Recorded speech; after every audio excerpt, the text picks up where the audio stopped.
ప్రైజ్ల మత్తయి సువార్త 23వ అధ్యాయం 12వ వచనం. తన్ను తాను హెచ్చించుకునివాడు తగ్గింపబడును, తన్ను తాను తగ్గించుకునివాడు హెచ్చింపబడును.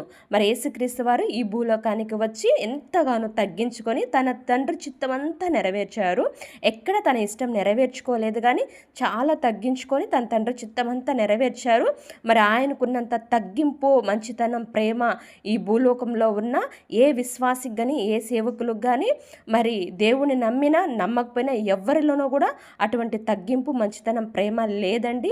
ఎందుకంటే తమకు నచ్చిన వారి ఎదుట మాత్రమే తగ్గింపును చూపిస్తారు, ప్రేమను, మంచితనాన్ని చూపిస్తారు. కానీ నచ్చిన వారి ఎదుట అలాంటి ప్రేమను, తగ్గింపును, మంచితనాన్ని చూపించరు. అన్ని వేళలా ఒకేలా చూపించరు. కానీ యేసుక్రీస్తు వారు అన్ని వేళలా, అన్ని సమయంలో మంచివారైన చెడ్డవారైన అందరి ఎదుట ఒకే ప్రేమ, ఒకే తగ్గింపు, ఒకే మంచితనం చూపించారు. చాలామంది మేము తగ్గించుకున్నాం కాబట్టి ఈరోజు మేము ఈ స్థితిలో ఉన్నామంటారు. కానీ యేసుక్రీస్తు వారికున్నంత తగ్గింపు ఏ మనిషికి లేదు.